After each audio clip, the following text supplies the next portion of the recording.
I always believed Fridays shouldn't bring bad news. But that afternoon, all I could hear in my head was the clock hand jamming at 12, like time itself was hesitating. My boss, Mr. Hale, had never once called me into his office without notice. He was the kind of man who thought anything off schedule was a mistake. So when he messaged me to come in now, I knew something was wrong. His office sat on the 32nd floor of Lunaris Energy Systems, a glass monolith overlooking Seattle Bay. From his window, the city lights shimmered on the water like 1,000 unblinking eyes. At Lunaris, they called that the light of success. I called it surveillance. Mr. Hale stood with his back to the window. Seattle's rain cast a thin gray film across the glass, turning him into a shadow trapped between dim reflections. The moment I closed the door, he spoke, low and trembling. "Dempsey, I don't have much time. Listen carefully. Pack your things. Take your son. You have 48 hours. I raised an eyebrow. That sounds like something out of a crime movie.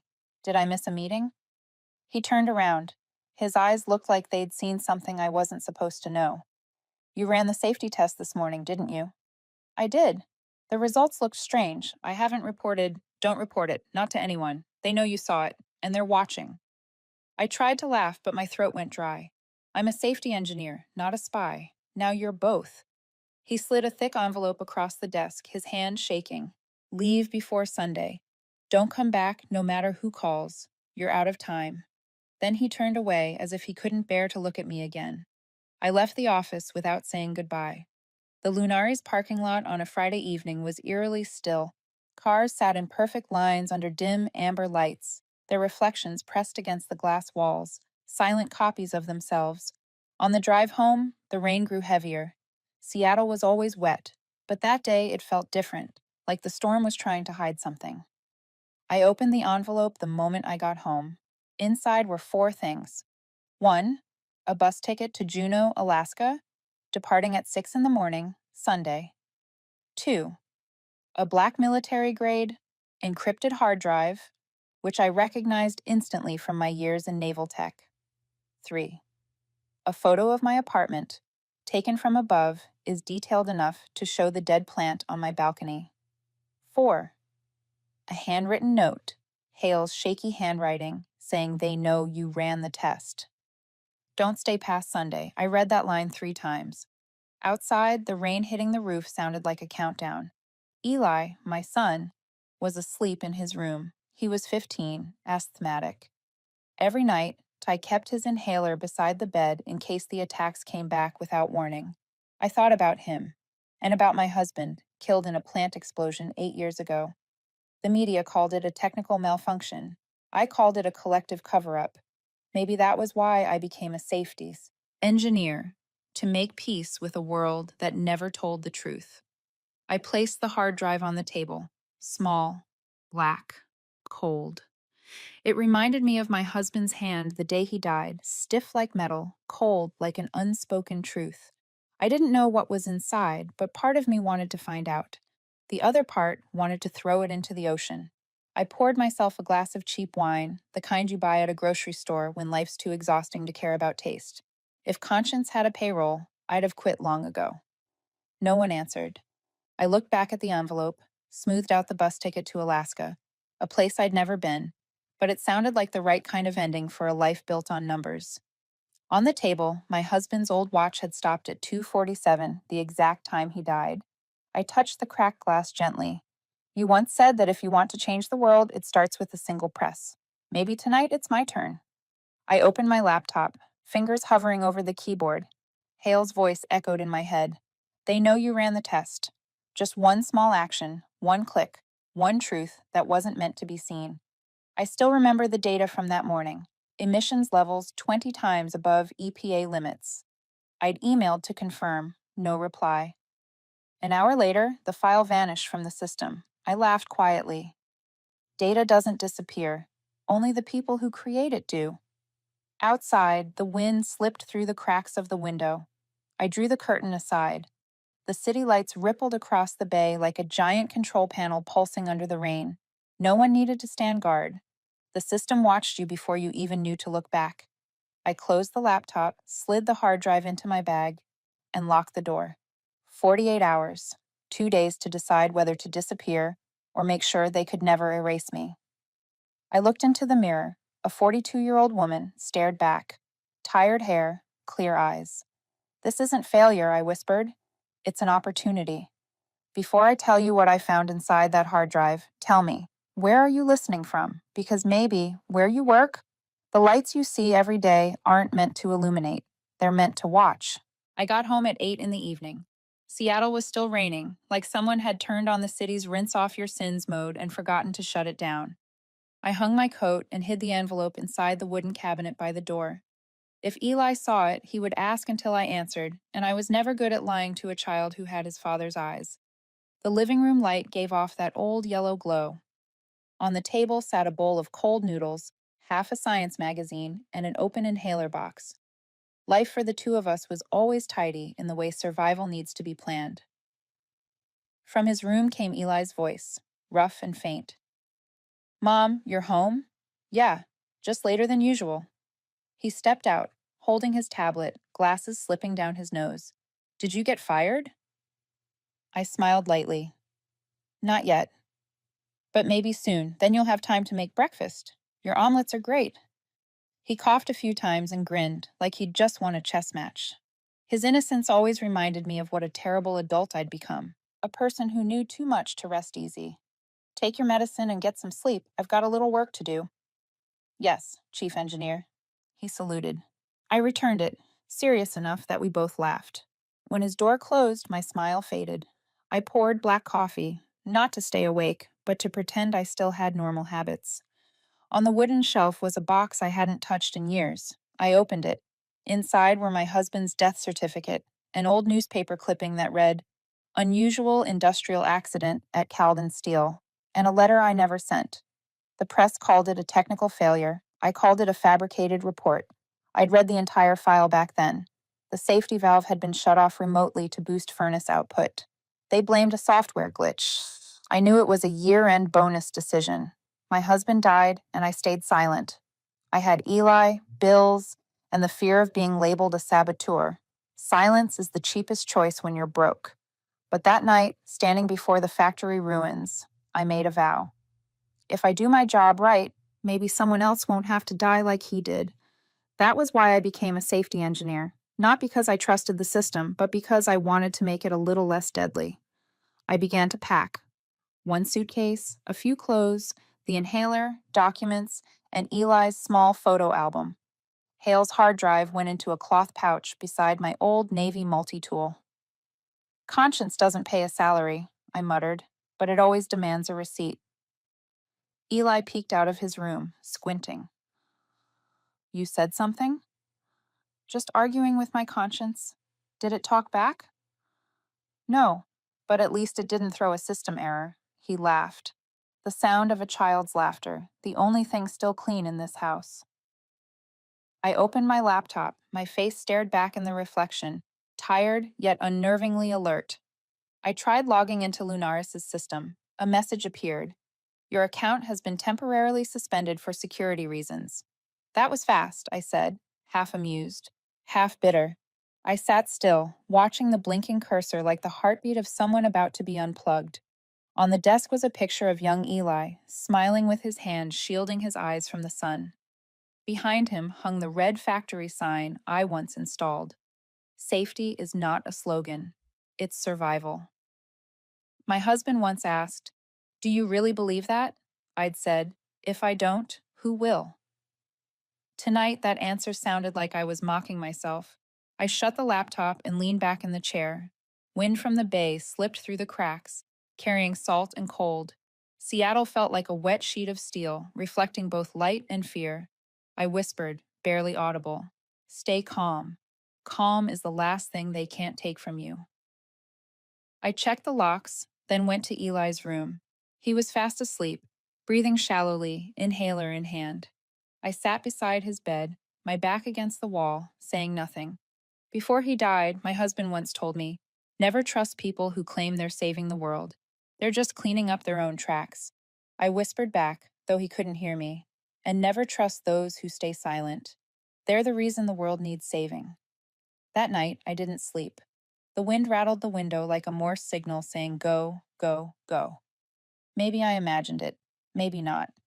On the table, the suitcase waited. 2 days.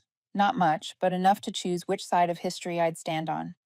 And when morning came, I'd tell Eli we were leaving the city. Not to hide, but to find a place where truth doesn't have to be whispered. I woke before dawn, not because of an alarm, but because of the dream. In it, I heard the factory siren, the one that had been silent for 8 years, echo through the Seattle rain. I sat up, heart still beating to that imagined sound. Eli was still asleep. I put on a jacket and walked to the living room. The blue streetlight spilled through the blinds, cutting the room in half. One side light, one side shadow. Hale's hard drive sat quietly on the table, small as a fist, heavy as a data bullet waiting to be fired. Today, I would open it. I turned on my laptop. The screen lit up, reflecting a face caught between reason and risk. The drive asked for a password. I tried Hale's name. Wrong. His birth date. Wrong. Then I remembered something from last year's security audit, when Hale had laughed and said, "Your Navy unit used something about wings as a password, didn't it?" I typed, Albatross 047. The drive opened. Inside were 3 folders: reports, logs, and notes. I started with reports. The list was long, but the last file stopped me cold. Emission test 0, 213 real das CSV. I opened it. Numbers flashed so fast the screen could barely keep up. Then I saw the final line. Toxic emission index, 1,984% of the EPA standard. My throat tightened. Almost 20 times the legal limit. I switched to the next folder. Another file, nearly identical. Emission test 0213. Public CSV. I opened it.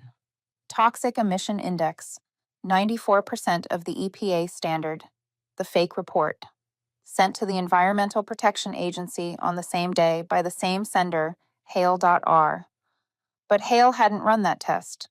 I had. I moved to notes. Only one file, readme h.docx. The first line was a scanned handwriting note. I recognized Hale's shaky script immediately. They altered the emissions algorithm. Below it, typed text. Clara, if you're reading this, they've found out. The green pulse algorithm was modified to divide toxin results by a performance adjustment coefficient.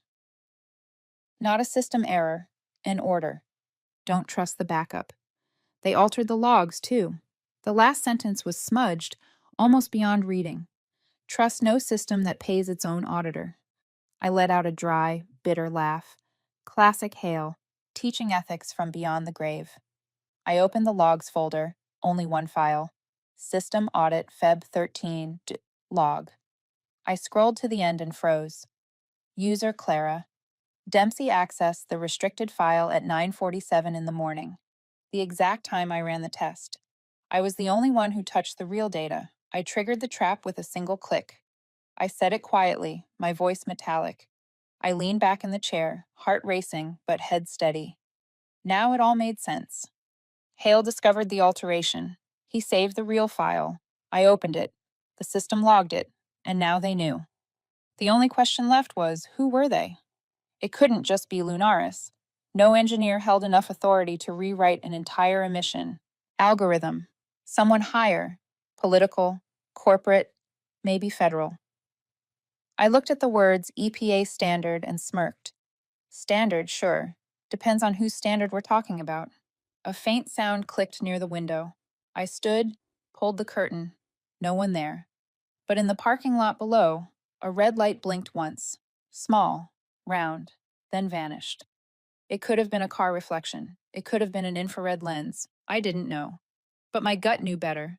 Old instincts from the Navy never lie. Maybe that was the first hello. I turned off the lights and stayed still. No sound. Only the heartbeat and the wind from the bay. Back at the table, the hard drive was still connected. The screen flickered. A message appeared. Remote access detected. Then a command line popped up. Access denied. I tried to cut the connection. No use. The screen blinked again, and white letters appeared on a black background. Stop digging. I stared at it. My hands that once disassembled rifles under pressure, were trembling at a sentence with no voice behind it. I didn't answer. I unplugged the drive and shut everything down. The room was silent, suspiciously still. Blue streetlight crept through the blinds, painting the wall in a hue, both real and artificial. Every number had a body behind it. Now I understand why Hale called data ghosts. I turned to the broken clock on the wall. The hands were still frozen at 2:47, the hour my husband died. I'd never fixed it, not out of sentiment, but to remember how time can stop for one wrong decision. Time stopped again, I whispered. I checked the locks. Eli's breathing from his room was soft, steady, the rhythm of someone who still believed the world was clean. I leaned against the wall, holding the hard drive tight. Inside it were numbers that could save lives, or end them, depending on who pressed the button. If data had souls, I thought, they were watching me, waiting to see what I'd do with them. I opened my eyes, my voice calm and clear. All right, I see you. Now let's find out who erases whom first. The Seattle sky lit up in that gray light people like to call dawn. I called it a system alert. Eli was still asleep, but I knew we couldn't stay. The feeling of being watched from last night still lingered in the air, sharp and electric, like the smell of ozone after a transformer burns. I pulled the curtain aside and looked down the street. A black SUV was parked 2 blocks away, no license plate, tinted windows. Through the fog, I could still make out 2 figures inside, motionless, silent, staring straight ahead. I exhaled slowly. So, we have an audience. I opened my laptop. No signal could be traced back to me. I wiped every locator, jammed the internal network, and blinded Lunaris' servers for 30 seconds. Hale's hard drive was re-encrypted, split into 3 fragments disguised as shopping list 1, 2, and 3. I sent 2 copies to old military network addresses that hadn't been active in years. The third I kept, for when everything collapses. In this game, backup isn't precaution, I muttered. It's survival. I changed clothes, slipped the hard drive into my coat pocket, and touched Eli's shoulder. Wake up, sweetheart. Let's go see the snow. Seattle doesn't get snow, Mom. Today's an exception. He smiled, half asleep. I didn't. We went down through the maintenance tunnel, an exit only repair staff knew about. I once helped fix the piping down there. I never thought I'd use it to disappear. The air in the tunnel was damp and metallic. I checked the cameras. The power cords were unplugged. Good. Someone did that before me, or for me. Light slid across the car windows, stretching our reflections into warped silver streaks. Dozens of versions of me, layered over each other, distorted, half real. Honest light never multiplies, I whispered. Only lies need reflections. Eli blinked. What does that mean? Just me arguing with physics. A metallic clink echoed from the stairwell, someone testing the door handle. I gripped his hand tighter and moved faster. The tunnel door opened into the alley behind the building. I typed the old code, 1412. The door unlocked. 3 years, and no one had changed it. Places that brag about perfect security always lose to their own laziness. We slipped through the narrow alley, damp and hazy with drizzle. The smell of stale coffee and engine oil mixed together, the scent of a city that looked awake but wasn't. Before we turned the corner, a voice called out, Clara? It was Mrs. Mavis, the landlady. Purple hair, holding a cup of steaming coffee. You in trouble, honey? I paused half a second. No. Just looking for whoever sells the cheapest version of the truth. She frowned, then chuckled. Good luck with that. Thanks. I'll need it. I led Eli toward the old train station under the Fremont Bridge, a place so forgotten that it no longer appeared on city maps. Rusted stairs, moldy walls, and lights flickering like a heartbeat running out of power. Mom, where are we going? Somewhere Wi-Fi can't reach. Do they have pastries there? If they do, I'll buy 2. He laughed, and the sound echoed through the tunnel like a small light I'd forgotten to turn off.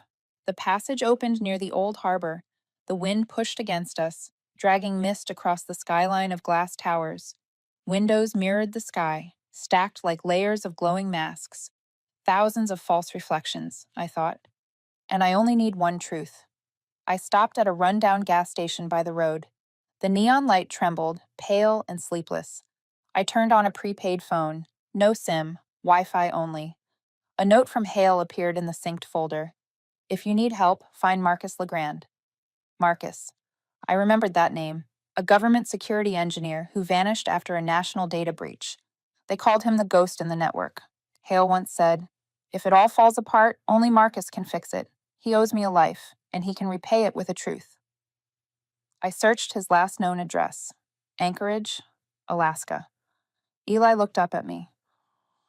"Mom, are we really going to Alaska?" "Yes. A place where even snow knows how to keep secrets." I stepped outside. The cracked mirror on the gas station wall reflected us. A tired woman with steady eyes. A boy holding a red backpack. Two figures caught between a world of truth and imitation. I looked at our reflection and smiled faintly. "They think they're chasing me," I murmured. "But I'm the one hunting them, through every pane of glass." We boarded the first northbound bus. I sat by the window. The air smelled of salt and engine oil.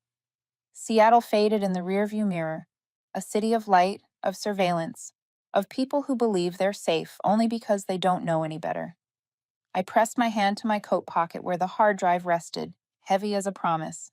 They have money, power, and glass walls that reflect everything, I thought.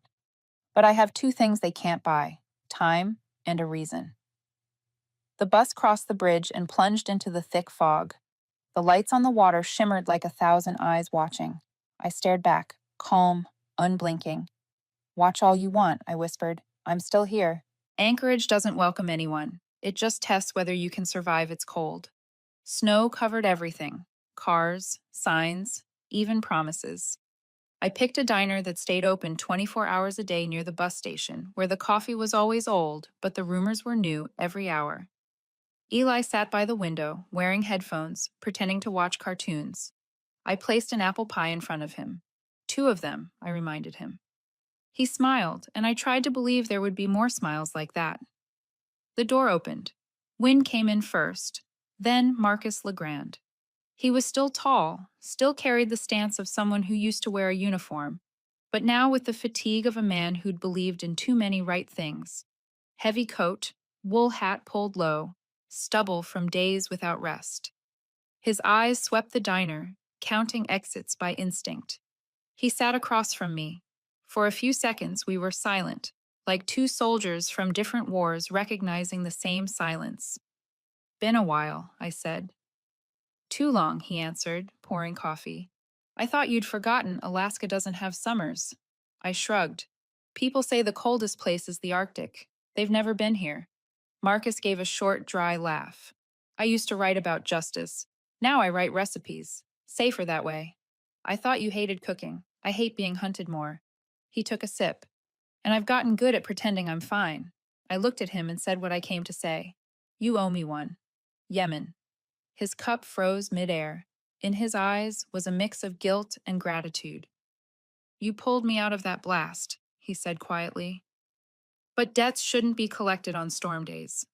I placed the hard drive on the table, wrapped in a dark cloth. "It's only snowing today." Marcus stared at it like a box that could read his thoughts. "If I open this, we step off the map. I know. But you've lived most of your life off the map."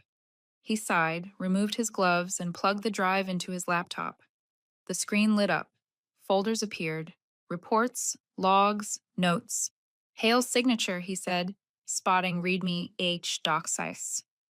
"Read it later," I told him. "Start with the data." Marcus opened emission test 0, 213, real, CSV. The numbers poured down like hail. The last line made him stop. Toxic emission index, 1,984% of the EPA standard. He switched to emission test 0, 213, public CSV. Toxic emission index, 94%. The air grew colder. "How long have they been doing this?" he asked. "Long enough for it to become a habit," I said. and confident enough to think no one would ever check.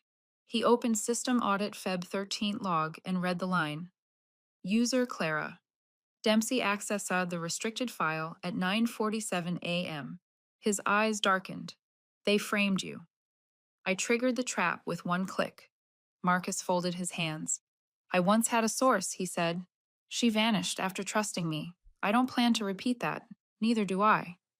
But I won't let my son grow up in a country where auditors are paid by the people they audit. Marcus looked at Eli, and something softened in his expression. Some reasons don't need explaining, they just need to be seen.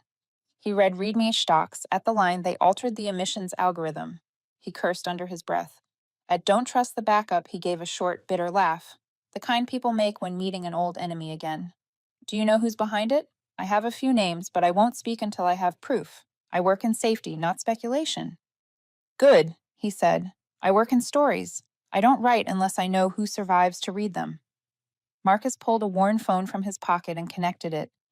I'm building an offline sandbox, he said. If anyone touches this, the system bites back. I like things that can defend themselves, I said. He glanced up. People, too. The waitress came over with refills. More sugar? She asked. I'd like more justice, Marcus said. She smirked. Sorry, we ran out last year. I laughed. He did too. The sound hit the table like two small stones, enough to sink in, not enough to drown. Then his tone shifted. Clara, I'm helping you for 3 reasons. 1, you saved my life in Yemen. 2, this is too big to pretend we didn't see it. 3, that kid deserves a world where people still feel ashamed when they lie. And reason number 4? I asked. 4, I'm sick of writing about onion soup. I smiled. Then let's cook something different. On one condition, Marcus said quietly. From now on, 3 rules. No calls, no texts, no trusting backups. We keep only the minimum truth needed to bring the system down, not enough to hurt anyone outside it. Agreed. Public safety first. Integrity isn't for sale. He nodded. In his eyes was a light that only appears when someone who once gave up decides to fight again. All right, one last time. He stood. You and Eli need to leave Anchorage now. I'll draw the signal. They'll follow me. I didn't hire you to be bait. You didn't. I volunteered. He smiled faintly. I owe you, and this is how I pay it back. I looked at him longer than I meant to. You sure? No, he said. But I've made my peace with that. Eli pulled off his headphones. Mom? Yes, honey. This pie's really good. Can we take more? Of course. 2, like I promised. Marcus watched us, then pulled his hat lower. I'll send coordinates for the old northern relay station. When you get there, look to the sky. If you see 3 flashes, 10 seconds, then 1 flash. That's me. Morse code? I asked. Part nostalgia, he said. Partly because simple things are harder to fake. He divided the hard drive, 1 for me, 1 for him, and the final copy sent somewhere people still think hasn't been invented yet. I don't trust what lives above ground, I said. Good thing I stopped living there long ago, he replied. Marcus paused at the door. Clara, he said quietly, I can't promise everyone makes it out, but I can promise we won't be silent. I don't remember how to be silent anymore, I said. He smiled, gentle, tired, resolute. Good. Then it's time to tell the story. The door opened. Wind came in first again, carrying the smell of fresh snow and damp wood. Marcus stepped out, fading into the white, like a line of code erased from the world. I stood, packed 2 more pies, and left cash on the table. Eli's hand in mine was small and warm. Outside, snow kept falling, each flake thin as handwriting. Few, but legible. In my coat pocket, the remaining hard drive weighed like a vow. And somewhere out there, the man who once wrote about justice, then about soup, was writing himself back into existence. One last time. In Alaska, time doesn't flow. It fractures like ice beneath your feet, slow, cold, and warning. Marcus said every crack is a lie breaking open. I wasn't sure if I believed him, but here, everything sounded true, even fear. We were inside an old communications station deep in the Talkeetna Range. Once it had relayed satellite signals, now it was just broken cables and a few flickering LEDs. beating faintly like a dying pulse. Marcus called it the nervous system of the dark. He crouched over a mess of equipment, patching cables like reviving a dead vein. You know, he said, corporations fear only two things: truth and system failure. I'm about to send them both. Then let's start, I said. I want to know who made the system rot. The screen came alive. Streams of data scrolled, funding trails, contracts, internal memos, transaction sheets. One name appeared, clear as glass: Lunaris Industrial Safety Group, my former company. And right beside it, its main sponsor, the Green Tech Initiative. Marcus raised an eyebrow. Sounds clean. Any name with green in it should come with a warning label, I said. He traced the data flow, mapping the path of money. Transfers from Green Tech to Lunaris then dispersed through dozens of offshore shells. Some circled back, disguised as political donations. At the top of the structure was Senator Victor Collins. I remembered his face from the news, his smile calibrated like screen brightness, his voice soaked in virtue. Marcus played an old clip. Collins stood on a stage under a green banner, speaking smoothly as if reading an ad. Sometimes, a necessary lie keeps the world running. The world who? I asked. Marcus smirked. That question deserves to be printed on money. The video kept rolling. Collins shook hands with Hale, my old boss, during the Green Tech and Lunaris signing ceremony, reducing emissions for a brighter future. I stared at the text and felt something tighten in my chest. Reducing emissions by faking them, I said. Marcus nodded. No one hates pollution more than the people getting rich from it. I opened another folder. Internal personnel logs. The name Sarah Linton jumped out. A young colleague who used to bring me coffee during late shifts. Clara, she once said, if conscience earned overtime, we'd both be rich. She used to laugh a lot. I never saw her laugh again after that day. In the access logs, the lines appeared like a confession. User S. Linton submitted the original emission report, February 13th, 10:02 in the morning, followed by System, File, overwritten by Management Directive. She submitted the real data, Marcus murmured, and they forced a replacement. I was quiet, and that fake version was what I saw. We found another file, HR compliance termination. Sarah's name was there. Reason: unauthorized data retention. Marcus frowned. A heavy sentence for doing the right thing. Her only crime, I said, was keeping the truth. That night, while Eli slept, I reopened my old inbox. A new email. Waited. No sender, no subject, just a title line. I thought silence would save me. I clicked it open. They came from Green Tech. They know about the real report. I have no choice. If you read this, don't trust anyone who calls themselves neutral. Neutrality is just a prettier way to pick the stronger side. Signed, S. Marcus stepped beside me, reading over my shoulder. He exhaled slowly. She knew they were coming for her, but still left this message. She was smart. I closed the laptop. She was brave, and she believed I'd read it. Marcus nodded. Then she didn't die afraid. We worked through the night. The data web unfolded like a living organism, each thread connecting to a committee, a government grant, a shadow company. Collins's name appeared everywhere, tangled with other familiar faces. We're staring at the nervous system of power, Marcus said. And I'm the antibody, I replied. He gave a dry laugh, a terrifying but accurate metaphor. Then the screen flickered. A ping from a secondary satellite channel. Marcus checked it, his voice dropping. Someone's tracing the connection. Military relay, Washington, D.C. They found us? Not yet. But they smell the smoke. He yanked out the hard drive and powered everything down in one sharp motion. We leave now. I looked at Eli, sleeping, then pulled on his jacket. Where are we going?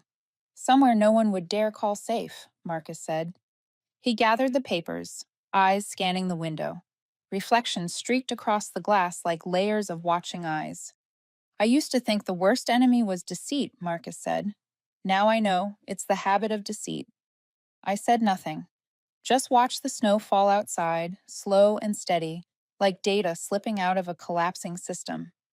Before leaving the station, I sent one encrypted message. Sarah, I read it. Then I deleted it. Because sometimes the truest form of gratitude is not leaving proof behind. The northern sky burned with aurora light. The green waves shimmered like an electromagnetic curtain.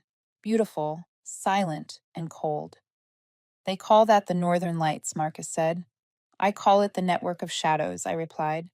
The hard drive in my pocket vibrated, a faint signal from the backup process. I held it tighter.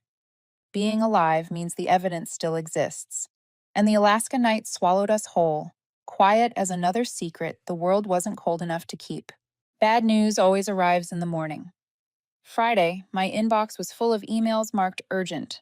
On television, the anchor smiled that plastic smile and read the headline, Engineer Clara Dempsey, accused of stealing classified data, causing damage to the National Emission Control System. The closing line, an extremist act allegedly aimed at sabotaging environmental protection efforts. Impressive, really. They knew exactly how to make a whistleblower look like a criminal and a criminal look like a hero. By noon, the police came. No guns, no cuffs, just a search warrant and that polite, sorry, just doing our job attitude. They went through every drawer, photographed every drive. One officer asked, "Do you know why you're under investigation?" "Because I know the real reason," I said. Outside, reporters swarmed the door. Microphones, cameras, lights. One of them shouted, "Are you the one who destroyed the Lunaris plant?" I only said, "I fixed something that should never have been built." By evening, Marcus returned, his eyes heavy as lead. He didn't offer comfort. He just pulled out his phone and pressed play. Hale's voice filled the room, hoarse, broken, but clear. "Clara, I wish I'd had your courage before they bought me out. No gunshot, no final words, just the truth, that he chose an ending over resistance." I sat still. Tears fell, soundless. I let them. Sometimes crying is the only way to stay upright. Then I whispered, mostly to myself, "If I stay silent, he dies again." Marcus looked at me, then pulled a folded paper from his coat, the edges worn thin. "There's an old weather relay up north. You used to work there, right?" I nodded. "Its transmission line still runs, but nobody watches it. If you connect directly, you can broadcast the data worldwide in minutes. No one can stop it in time." I looked at him and smiled faintly. "The last time I used it was to warn about a storm." "Now you warn people," Marcus said. He spread a map on the table, marked a point with a black pen. "We have 8 hours before they trace the signal here. You'll go to the station, and I'll jam their chase route. If you need me, use Channel 9. That one's still secure." He spoke like issuing orders, but I heard worry under the tone. "You don't have to do this," I said. "Neither do you," he replied. "But this is when we choose what should be done." News of Hale's suicide flooded every major network, like a ritual absolution for the betrayer. And me, I was labeled the runaway accomplice. They aired old photos of me, work uniform, sweat-streaked face.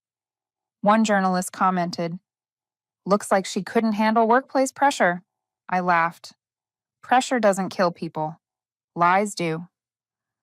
The phone rang. A corporate attorney on the line. "We advise you to cooperate. There's room to negotiate leniency." I said, "I don't need leniency. I need light." Marcus handed me a cup of coffee.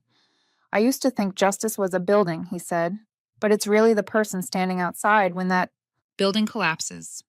"Then today we stand outside," I answered.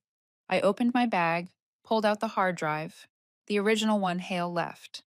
The clock on the wall was still frozen at 2:47, the hour he died. This time I didn't look at it with grief. I looked at it as a signal to begin. Marcus opened the digital map. The relay was deep in the Alaska Range, buried in ice where no civilian signal could reach. I knew the way. I'd worked there once, sitting in a metal cabin, listening to wind slam the walls, and believing I was helping save lives. Now I was about to do that again, literally. We didn't have much time. Lunaris issued a full retrieval order for all assets deemed company property. The police returned, this time without apologies. Marcus and I drove through the night, wind screaming through the car's seams. I listened to messages from old friends, each one saying they couldn't be reached right now. I understood. When fear takes power, silence becomes currency. At the base of the mountain, snow fell thick, dusting memory like salt. Marcus stopped the car and looked at me. Once you hit send, they'll know. They'll come. You sure about this? If I don't, no one will ever come again, I said. He nodded slightly, then gave a thin, crooked smile. Then let's begin. Time to ring the bell. I stepped out. The wind slapped my face like proof I was still alive. Up ahead, the satellite station stood, cold steel buried in ice, its red beacon blinking like a heartbeat waiting to wake. I didn't pray. I didn't fear. I thought of Hale, of Sarah, of everyone who believed in the truth, but didn't have enough time to defend it. And I told myself, this isn't revenge, it's a balance. I tightened my grip on the hard drive. Heavy, cold, real. The northern sky opened wide, pale blue and merciless, like a mirror reflecting who I'd become. Clara stepped up to the steel door. The red sensor light scanned her face. She swiped her badge. Access granted. Inside, the dormant monitors flickered to life, their glow mirrored in her eyes, not fear, but resolve. The last time I turned the system on, it was to warn about a storm. And this time, she whispered, it's to warn about people. The wind struck the old steel walls, beating in a rhythm like distant drums. The weather station where I had worked 8 years ago lay silent under thick snow, like a creature in hibernation. I placed my hand on the control panel, and the dust dissolved under my fingers. Even abandoned, the system still ran. Not because of luck, but because it was built to need no one's faith. I switched on the power. The old circuits hissed, then steadied. The screen lit up, cold blue washing over my face. Across it appeared the line, Secure uplink established. Press enter to release. One key, one world. I stared at it for a long moment. I didn't think about risk, only about reason, about Hale, about Sarah, about Eli. The one's gone, and the one I could not afford to lose. This is not failure, I whispered. This is opportunity. I pressed enter. For a second, nothing happened. Then the progress bars began to glow one by one, steady as a heartbeat. FBI connected, EPA connected, Interpol connected, Reuters, CNN, BBC connected. Each name lit up against the black screen like stars appearing in a snowstorm. Data packets streamed out, contracts, bank transactions, recordings, internal memos, hidden images. Everything they thought buried was now unearthed. Marcus sat beside me, the glow reflecting in his glasses. They're panicking. Collins just called his legal team. I guess they'll blame a hacker, I said calmly. No, this time they'll blame the software. Less offensive. Classic, I murmured. A red alert flashed across the screen. Incoming connection attempt. Source, Lunaris headquarters. They found the trace. I typed a response, rerouting the stream through 3 backup satellites. The system beeped, then the line changed. Trace blocked. Uplink stable. Marcus raised an eyebrow. You just wiped out their entire tech division with a 30-year-old keyboard. Not the keyboard, I said softly. A conscience with technical training. 30 minutes passed. The final bar reached 100%. On the screen, the last message appeared. Global upload complete. No fireworks, no cheers. Only the hum of the old heater and the faint scent of tea I'd brewed from melted snow. I turned on the small television. The signal flickered, then steadied. Every channel carried the same headline. Breaking news. Senator Victor Collins is under federal investigation. CEO of Lunaris detained. Audio clips played. Sometimes a necessary lie keeps the world running. That familiar line, now serving as his own eulogy. I watched the screen and took a sip of tea. That's my morning comedy show. Marcus smiled, tired but real. You just woke up the entire government. How does it feel? I didn't want them awake. I just wanted them to stop sleeping while others die, I said. Outside, the wind was quiet. Marcus turned to me, voice low. Did you release everything? No, I said. I only showed enough for people to see clearly. A few seconds of silence. Only the sound of boiling water. Then, Marcus murmured, now you're either a criminal or a symbol.